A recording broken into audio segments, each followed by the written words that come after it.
Reciban un cordial saludo. Les habla el doctor Valentín Rivera. El día de hoy vamos a ver la morfología y la anatomía de la médula espinal.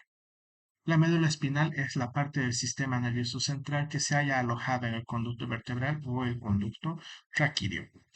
Es la parte del sistema nervioso central que va a continuar luego de que termina nuestro bulbo raquídeo, y la médula espinal consta de muchas fibras nerviosas que van a ser las encargadas de transmitir los mensajes entre el cerebro y las diferentes partes del cuerpo.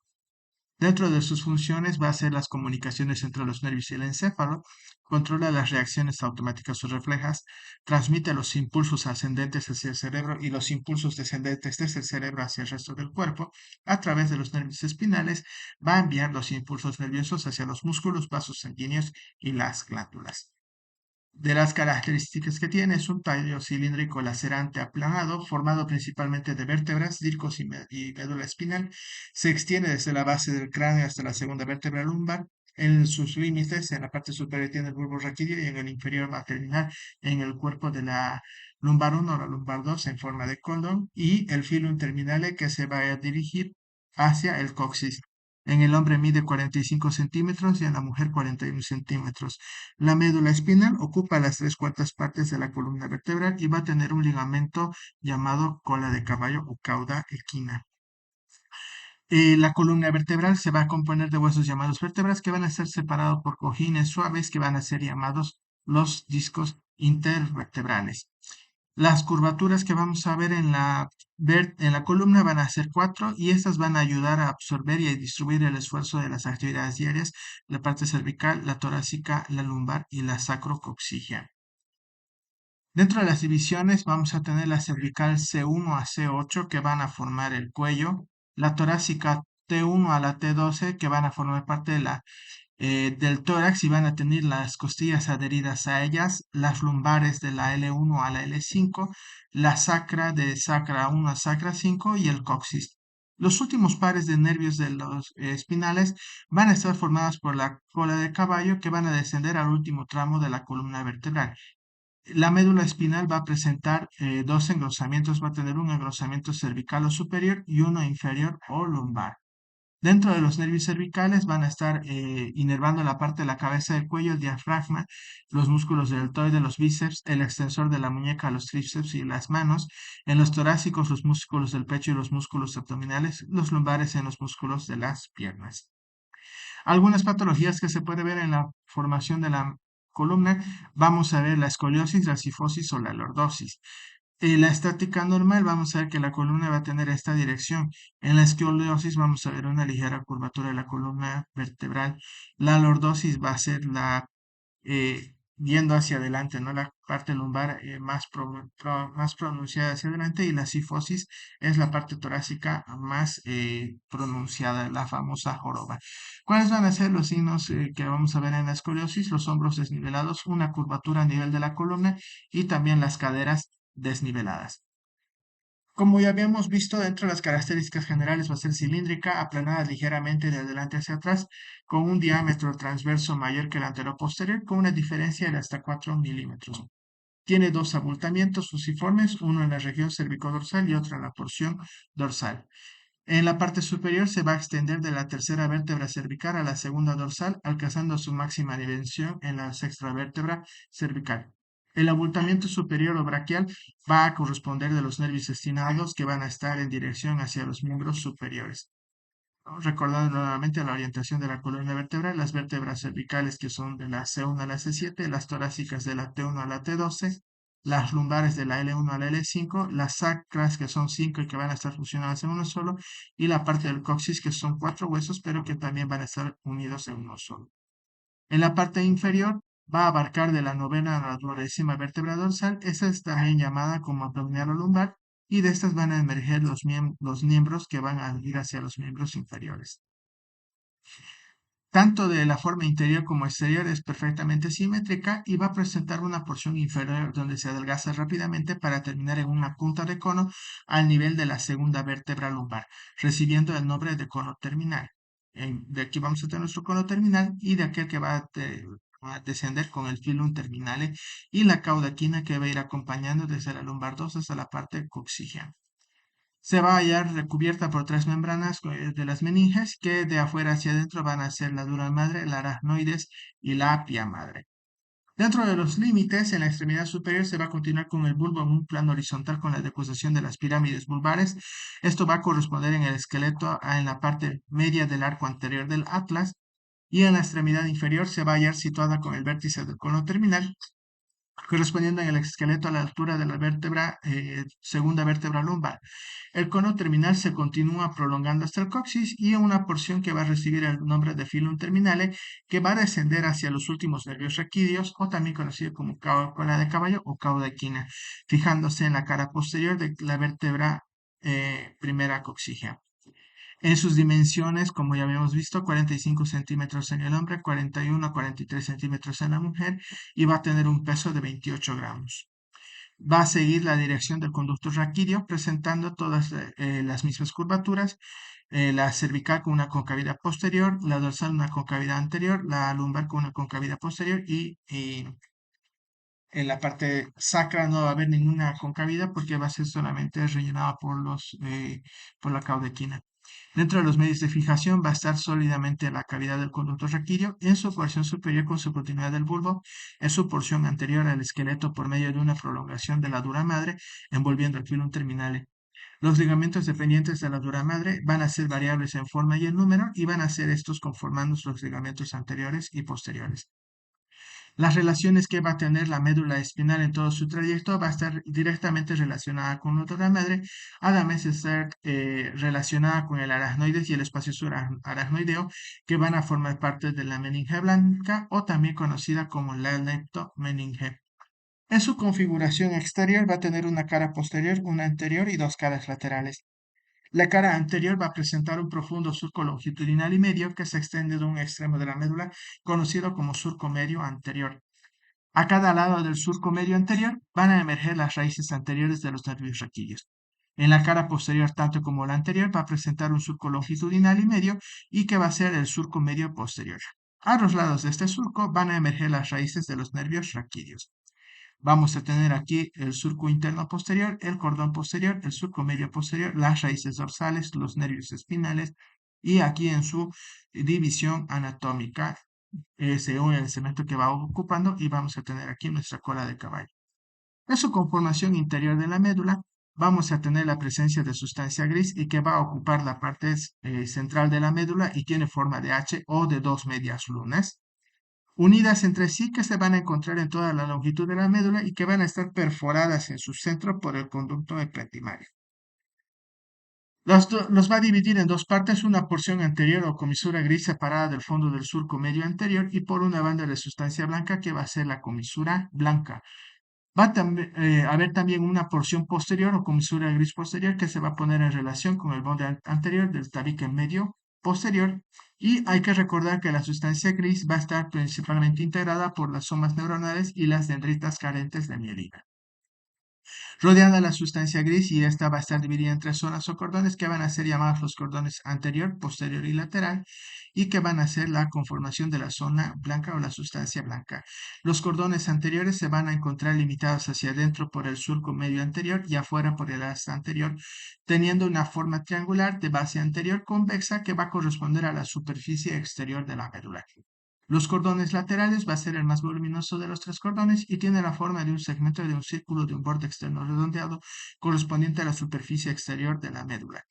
Y los cordones posteriores va a ser de forma triangular, tiene una base posterior convexa correspondiente a la superficie de la médula y su verte anterior truncado que se corresponde con el borde interno de la misma. Entonces vamos a tener aquí nuestros cordones posteriores, los cordones laterales y el cordón anterior. Vamos a tener aquí la cisura media anterior, la cisura media posterior. La sustancia gris ubicada en forma de H, aquí en el centro de nuestro conducto ependimario. Y aquí van a estar ubicadas nuestras astas laterales, las astas posteriores y las astas anteriores. Aquí vamos a ver otra conformación, vamos a ver la vía sensitiva de las raíces posteriores, aquí vamos a ver nuestros ganglios espinales, aquí las meninges que van a estar recubriendo la aracnoides, la pía madre y la dura madre. y la sustancia gris que va a tener forma de H, aquí la sustancia blanca conformando nuestros cordones que van a ser los axones de las neuronas, las raíces anteriores que van a ser de la parte motora y aquí nuestro surco medio anterior.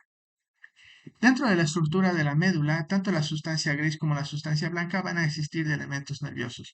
La sustancia gris está esencialmente constituida por las células nerviosas que van a estar repartidas de forma desigual y sin envoltura de mielina, que van a ser nuestras fibras amielínicas, y la sustancia blanca que va a estar constituida en cada mitad por tres cordones que se extienden en profundidad hasta ponerse en contacto con la sustancia gris. El cordón anterior va a estar ubicado entre el surco medio anterior y emergencia de los nervios raquídeos anteriores. El cordón lateral entre los bordes externos de las astas anterior y posterior. Y el cordón posterior que se extiende del tabique medio posterior al borde interno de las astas posteriores hasta que se prolongan al surco colateral posterior. Dentro de su configuración interna, continuando, vamos a tener aquí nuestro cordón posterior, las raíces dorsales o posteriores de los nervios raquídeos, el cordón lateral, la raíz ventral o anterior de los nervios raquídeos y el cordón anterior, el canal ependimario, asta anterior, sustancia blanca, sustancia gris y el asta posterior. Esto desde la vista, desde un punto transversal. Hay una división que son las láminas de Rexet y las láminas 1, 2, 3 y 4 van a conformar una unidad funcional y van a recibir la información de sensibilidad esteroceptiva, es decir, del dolor, la temperatura, el tacto y la presión que van a ser de origen ectodérmico. Las láminas 5 y 6 que van a estar ubicadas en el cuello van a recibir la información proprioceptiva de los huesos, articulaciones, ligamentos y músculos y van a corresponder a la información relacionada con la posición de los segmentos del movimiento y el equilibrio. La lámina 8, que es la base del cuerno ventral, se va a conectar con el cerebro y el mesencéfalo. Va a estar compuesto por dos sustancias, la sustancia gris que tiene sus cuerpos neuronales en forma central dispuesto en forma de H y la sustancia blanca compuesta por axones y dendritas. Tienen sus fibras longitudinales cortas y largas que van a estar ubicadas en la parte anterior, que van a ser las fibras motoras, la lateral las mixtas y las posteriores las sensitivas de la médula espinal. La protección, como ya hemos visto, ya va a estar dada por las meninges. Vamos a ver aquí las vías ascendentes que van a estar de color azul, van a estar conformadas por los fascículos gráciles, grácil, el cuneiforme, el dorso lateral, que es una fibra mixta, ya que va en ambas direcciones. Aquí tenemos el tracto espinocerebeloso dorsal, el espino talámico lateral y el espino reticular. Tenemos aquí el espino cerebeloso ventral, el espino olivar, el espino tectal, el espino talámico ventral. Aquí estos nombres de los fascículos van a estar en relación al nombre de donde se originan y donde terminan.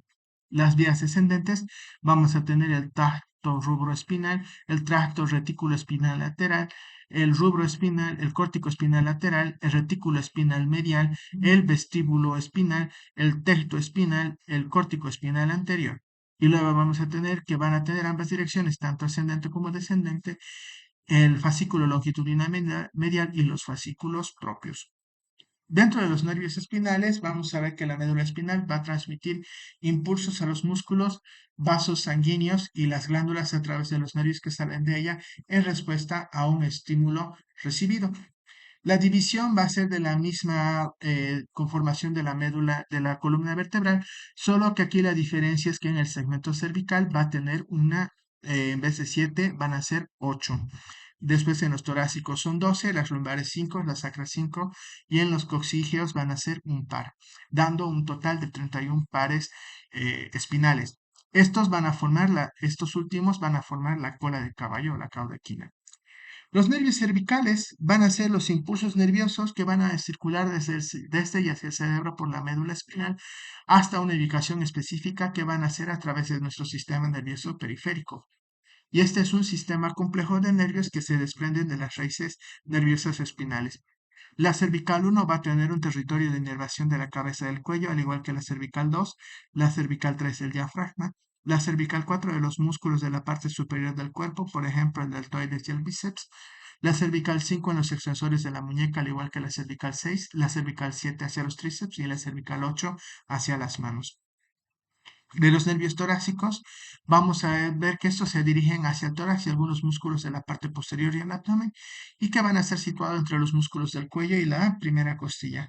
Es importante recordar que van a formarse los plexos. Vamos a tener aquí nuestro plexo cervical, luego tenemos el plexo braquial, el plexo lumbar y el plexo sacro, que van a ser aquellos que van a dar origen a los nervios que van a dar la inervación a los miembros, tanto superior como inferior. Los nervios lumbares van a ser los nervios de la parte más inferior del abdomen y la parte posterior, que también van a estar en relación con las nalgas y alguna parte de los órganos de los genitales externos y las piernas. Los nervios sacros, su función es producir la relajación principalmente de los esfínteres y la contracción de las paredes musculares, provocando la erección de los órganos genitales. Las fibras van a transportar también las señales sensoriales como el dolor y la sensación del llenado, tanto de la vejiga como del recto. Los nervios coccigeos van a formar la famosa cola de caballo, la caudequina, que van a formarse al descender por el último tramo de la columna vertebral. Entonces, el cuello va a estar a nivel de la C1 a la C4, que es em, los territorios de inervación de los nervios espinales, y su patrón de movimiento es flexión, extensión, rotación. En el hombro va a estar la flexión a nivel de la C5 y la C6, abducción de la C5 a la 6, abducción de la C5 a la C8 y la extensión de la C5 a la C8. En el codo va a estar con flexión con la cervical 5 y la cervical 6, la extensión de la cervical 7 a la cervical 8, el antebrazo, el movimiento de pronación, la cervical 6 y 7, la supinación de la cervical 5 a la cervical 7, la muñeca en extensión cervical 6 y 7, la flexión de la muñeca, la cervical 6, la cervical 7 y la dorsal 1 o la torácica 1. En la mano, la extensión gruesa de los dedos, cervical 6 a la cervical 8, la flexión gruesa de los dedos, cervical 7, cervical 8 y la dorsal 1, el movimiento digital 1, cervical 8 y dorsal 1, en la espalda la extensión de la cervical 4 a la lumbar 1 y los músculos para la respiración de la dorsal 2 a la dorsal 12. El diafragma va a tener el la parte de la inervación de la cervical 2 a la cervical 4, los músculos abdominales de la torácica 6 a la lumbar 1, la cadera en flexión de la lumbar 2 a la 4, abducción de la lumbar 4 a la sacra 1, aducción de la lumbar 2 a la lumbar 4, la extensión de la lumbar 4 a la sacra 1, la rotación de la lumbar 4 a la sacra 2, en la rodilla, la flexión de la lumbar 2 a la lumbar 4, la extensión de la lumbar 4 a la sacra 1, el tobillo de la lumbar 4 a la sacra 2, el pie de la lumbar 4 a la sacra 2, la vejiga de la sacra 2 a la sacra 4. El intestino va a tener la parte del control del recto y del esfínter anal desde la sacra 2 a la sacra 4. En el aparato reproductor con la erección, la espina sacra de la sacra 2 a la sacra 4 y la eyaculación con la espina lumbar con el control de la lumbar 1 a la lumbar 3. Entonces aquí vamos a ver los niveles de las lesiones, tanto a nivel cervical, torácica y lumbar y sacra, que va a tener un efecto de la cervical 1 a la cervical 5, que va a haber una parálisis de los músculos utilizados para respirar y los músculos de los brazos y las piernas. Estas lesiones a este nivel por lo general suelen ser mortales. De la cervical 5 a la cervical 6 vamos a ver las piernas que van a tener una parálisis o una ligera capacidad para poder flexionar los brazos. De la C6 a la C7 hay una parálisis de la pierna y de la parte de las muñecas y las manos. Los movimientos del hombro y la flexión del codo están relativamente preservados. Y de la cervical 8 a la torácica 1 vamos a ver parálisis en las piernas, el tronco, va a haber párpados caídos, una pérdida de la sudación en la frente, el síndrome de Horner, y vamos a ver los brazos relativamente normales y las manos van a estar paralizadas. De la torácica 2 a la torácica 4 va a haber parálisis de las piernas y el tronco, una pérdida de sensibilidad por debajo de los pezones. La torácica 5 a la torácica 8, una parálisis de las piernas y el tronco, porque va a haber una pérdida de la sensibilidad por debajo de la caja torácica. De la torácica 9 a la torácica 11, las piernas paralizadas porque va a haber una pérdida de sensibilidad por debajo del ombligo. De la torácica 12 a la lumbar 1, una parálisis y pérdida de la sensibilidad por debajo de la ingle. La lumbar 2 a la lumbar 5 van a haber diferentes patrones de debilidad y entumecimiento en las piernas. De la sacra 1 a la sacra 2 van a haber diferentes patrones y entumecimiento de las piernas. Y de la sacra 3 a la sacra 5 va a haber una pérdida de control del intestino y de la vejiga urinaria y va a haber un entumecimiento en el perineo. De estos nervios van a haber también una conformación de los plexos y los plexos los vamos a definir como la red formada por los varios filamentos nerviosos o vasculares entrelazados. Entre ellos, de los más importantes que vamos a tener van a ser el cervical, el braquial, el dorsal y el lumbosacro. El plexo cervical se va a encargar de inervar la piel y los músculos de la cabeza, el cuello y la parte superior de los hombros. Se van a conectar con algunos nervios craneales. Este es el plexo nervioso más importante, el superior más importante en el sistema nervioso. Se va a formar a partir de las ramas de las anteriores de los cuatro primeros nervios cervicales, que van a ser de la cervical 1 a la cervical 4, formando tres arcos, de los cuales se van a dividir en dos grupos. Cinco van a tener ramas superficiales y 10 van a ser ramas profundas. Vamos a tener aquí la unión de estas cuatro cervicales, vamos a tener el origen de nuestros músculos, aquí que va hacia tiroideo, el genioideo. Los músculos van a los nervios transversos del cuello, aquí al músculo homoyoideo. La raíz inferior tenemos aquí de la parte cervical, para el músculo esternocleidomastoideo, el esternoioideo y el homoyoideo. De las tres van a tener el origen de los nervios supraclaviculares, de aquí van a dirigirse también al nervio frénico. Todos estos van a conformar nuestro plexo cervical. El plexo cervical va a ser una de las redes nerviosas existentes en el cuello y que van a ser importantes porque van a estar en relación con los movimientos del cuello y la parte superior de los hombros. Las ramas superficiales van a tener la función de dar sensibilidad a la región del cuello y los profundos en la parte motora de los músculos. Las ramas superficiales van a ser la occipital menor, que se origina en la cervical 2 e inerva la piel de la parte posterior del cuero cabelludo, la auricular mayor, que se origina en la cervical 2 y 3, inerva la piel que va del ángulo de la mandíbula hacia la apófisis mastoides, a la glándula parótida y la piel que la cubre. La cara posterior también del pabellón auricular van a estar inervados por esta rama. La cervical transverso se va a originar entre la cervical 2 y 3, inerva la piel del triángulo anterior del cuello y la supraclavicular que se origina entre la cervical 3 y 4 e inerva en la piel del hombro. En los profundos vamos a tener la asa cervical que se originan de los ramos cervicales C1 a C3 y nerva los músculos del triángulo anterior del cuello. El nervio frénico se origina principalmente de la cervical 4, pero tiene ramos de la cervical 3 y 5, dando la totalidad de la inervación motora del diafragma y la sensibilidad de su porción central.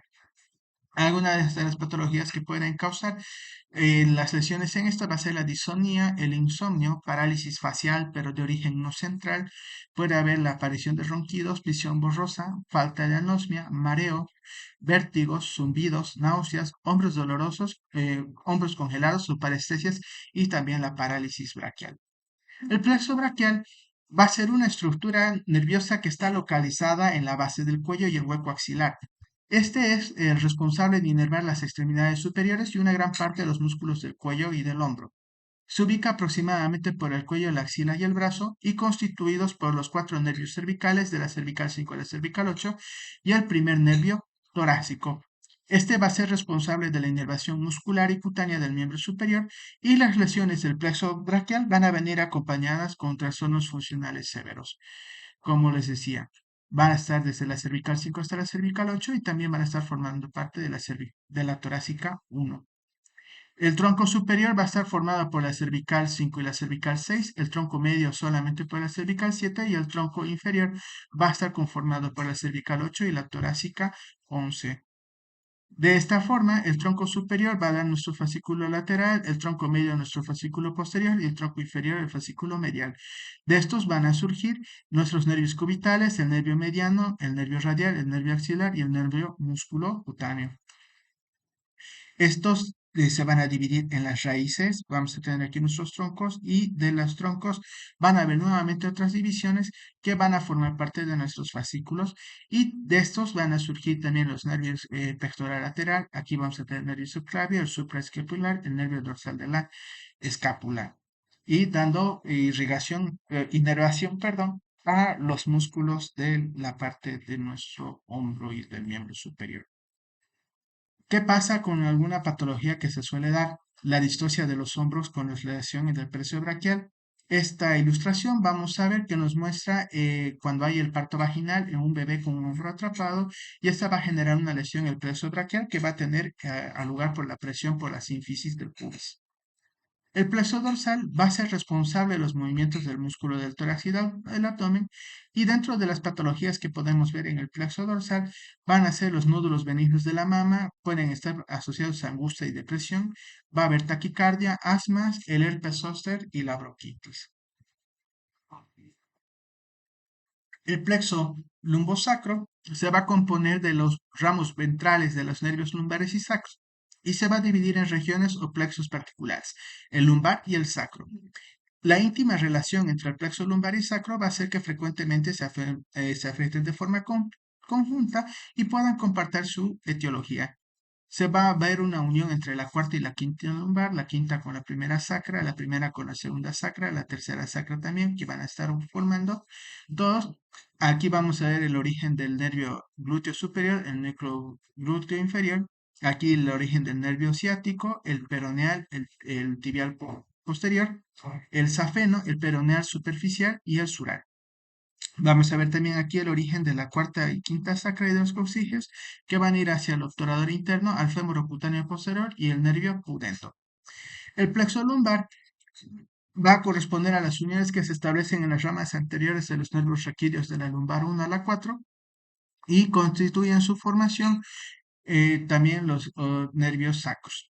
Va a estar situado por delante de las vértebras lumbares y se van a dividir en los nervios ilio-hipogástrico, con el ilio inguinal, el génito femoral, el cutáneo femoral, el obturador y el nervio femoral.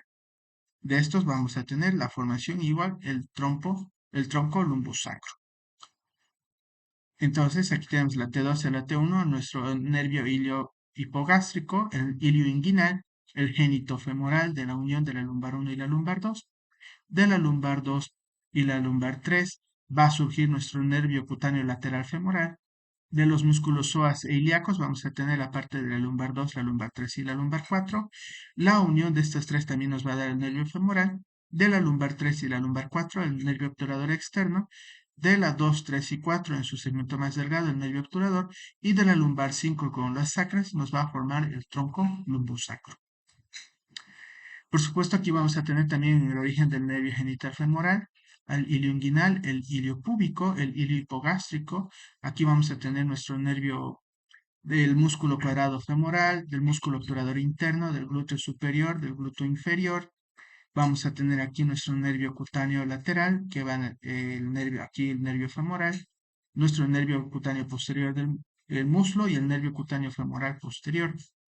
Aquí vamos a tener la conformación de nuestro tronco lumbosacro. Aquí el plexo sacro, viendo que del plexo lumbosacro sale el nervio pudendo, el plexo coccígeo, que sale el nervio anococcígeo, el nervio coccígeo y también el nervio obturador.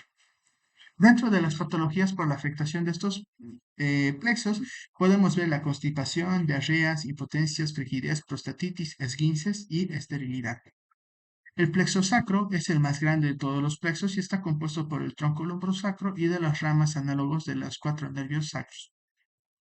Se van a dividir en ramos breves y en largos, ¿no? Aquí vemos la misma ilustración de los mismos.